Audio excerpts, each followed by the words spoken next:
حتی یطلع الفجر۔ حضرت علی بن طالب رضی اللہ عنہ سے روایت ہے، وہ کہتے ہیں کہ اللہ کے رسول صلی اللہ علیہ وسلم نے ارشاد فرمایا جب نصف شعبان کی رات آ جائے فقوموا لیلہا وصوموا نہارہا، تم اس رات میں قیام کرو اور اس کے دن یعنی 15ویں تاریخ کا روزہ رکھو۔ اور پھر فرمایا کہ فإن اللہ عز وجل ينزل فيها لغروب الشمس الى سماء الدنیا، کہ اللہ رب العزت سورج غروب ہوتے ہی سماء دنیا پر جلوہ افروز ہوتے ہیں اور پھر ندا لگاتے ہیں الا من مستغفر لی فاغفر لہ،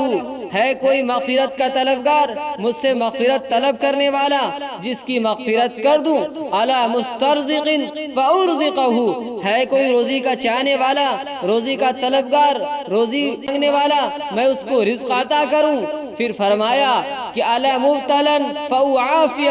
اللہ کی طرف سے یہ ندا بھی لگائی جاتی ہے کوئی مصیبت کا مارا کوئی حالات سے دوچار ہے اپنی پریشانیوں سے نجات چاہتا ہے وہ مجھ سے دعائیں مانگے فاعافیہ، میں اس کو عافیت دوں گا۔ اللہ تعالیٰ اسی طریقے سے اور بہت ساری چیزوں کا نام لے کر بندوں کو ندا لگاتے ہیں، آواز لگاتے ہیں، پکارتے ہیں کہ کسی کو رزق کی طلب ہے وہ اللہ کی بارگاہ میں ہاتھ اٹھائے، کوئی اپنے گناہوں سے معافی چاہتا ہے وہ اللہ کی بارگاہ میں ہاتھ اٹھائے، کوئی مصیبت سے نجات چاہتا ہے وہ اللہ کی بارگاہ میں ہاتھ اٹھائے، کوئی اپنی بیٹیوں کے لیے رشتہ چاہتا ہے، کوئی کاروبار کی ترقی کے لیے اللہ کی بارگاہ میں دعائیں مانگنا چاہتا ہے۔ اللہ رب العزت جو بندہ جس طرح سے بھی جائز طریقے کی جائز حاجات کی اللہ رب العزت کی بارگاہ میں صدا لگائے گا، اللہ کی بارگاہ میں دستک دے گا، اللہ رب العزت 15ویں شعبان کی اس برکت والی رات کی فضیلت کی وجہ سے اللہ رب العزت ان کی دعاؤں کو قبول کریں گے۔ اور ایک روایت اور پیش کرتا ہوں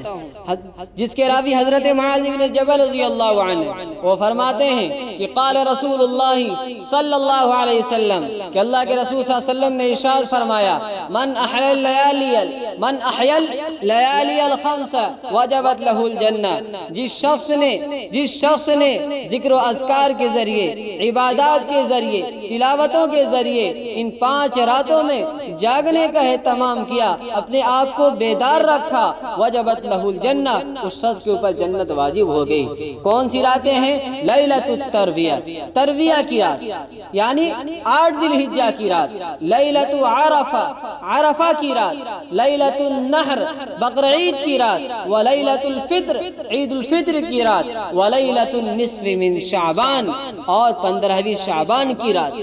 اللہ کے نبی صلی اللہ علیہ وسلم نے 5 راتوں کے سلسلے میں فرمایا ہے ان 5 راتوں میں جو شخص عبادتوں کا اہتمام کرتا ہے، ذکر و اذکار کے ذریعے سے ہو، تلاوتوں کے ذریعے سے ہو، دعاؤں کے ذریعے سے ہو، جس اعتبار سے بھی اپنے آپ کو عبادتوں کے ذریعے سے اپنے آپ کو بیدار کرتا ہے، اللہ کے حضور پیش کرتا ہے، اللہ رب العزت اس شخص کے اوپر جنت واجب کر دیتا ہے۔